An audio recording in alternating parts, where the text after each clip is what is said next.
What is up guys? So for today's vlog, ngayon ay ipapakita ko sa inyo kung ano ba yung mga pinagbago ni Pogi. Sa span ng 1 year, nakasama natin si Pogi.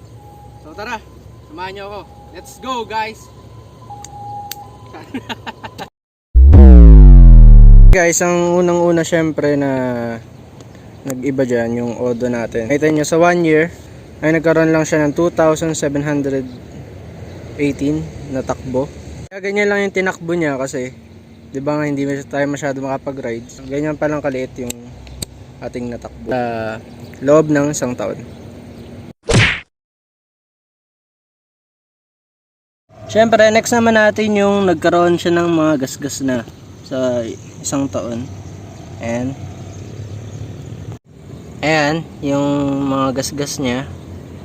At ayan, natatanggal na yung kanyang pintura.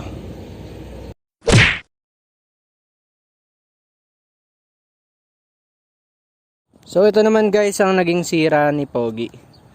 So sa isang taon, nagkaroon siya ng 2 sira. Ang unang sira na nangyari sa may ating motor, ay nagkaroon siya ng 3 butas sa gulong. So yun, isa na yun. So sa pangalawa naman, nagkaroon siya ng overflow. Nagkaroon siya ng sira sa karburador. So mapapansin nyo, pinapaayos ko na siya dito sa may Royal I-95, dito sa may gapan. So ayun nga daw ang nangyari, nagkaroon nga ng overflow. Sabihin nila hindi nga daw normal yun.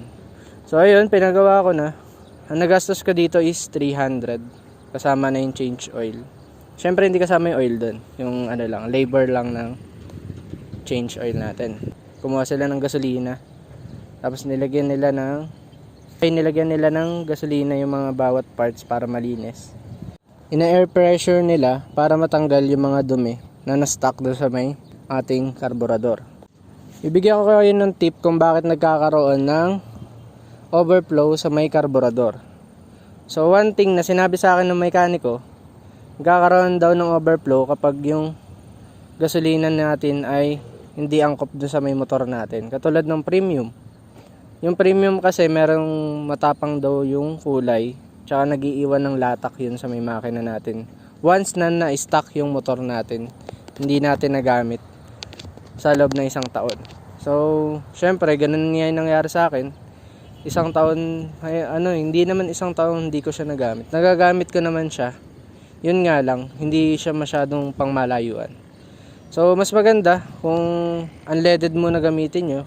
Pero nasa sa inyo pa rin yun kung ano bang gasolina ang gusto nyong gamitin. Kung premium ba or unleaded. So yun lang naman binigay sa akin na na tips nung na mag-unleaded nga daw muna ako. So guys, itong review na to is about sa kung paano ko siya naaalagaan mabuti. So syempre pag nagkaroon na ng sira si Pogi, pinapayos agad natin para hindi naman ganun kalaki yung magastos natin.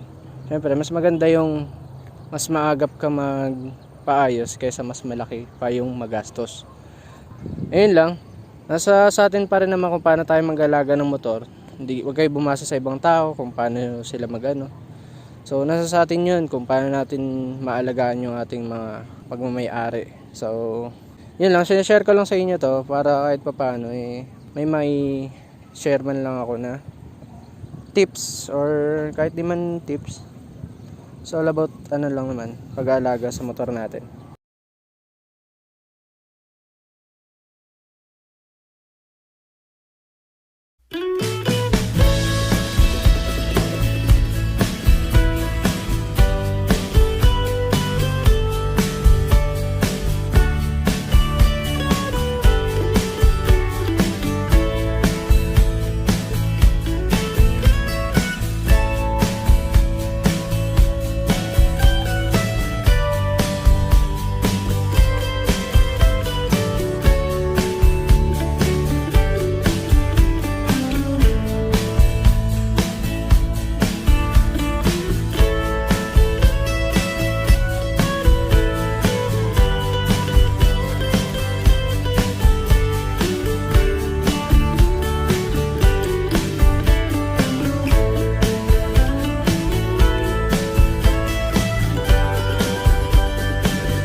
na ating pagre-review sa ating mahal na motor.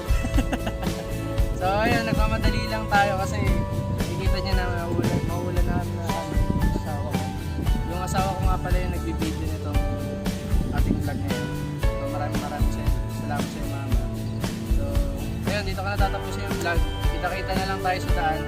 Yung next vlog ko, abangan nyo lang kasi medyo malupit yung vlog na yun. Nagagalitin natin sa next vlog.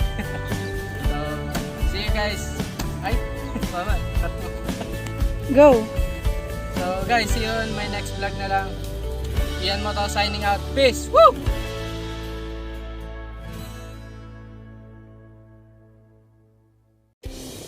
What's up guys? Ngayon na ipapakita natin ngayon. 3, go! What's up guys? So ngayon, papakita ko sa inyo kung ano na ba yung mga pinagbago ni Pogi sa 1 year na pagsasama. 3, go! So guys, sana nagustuhan nyo yung ating pagre-review ng ating motor.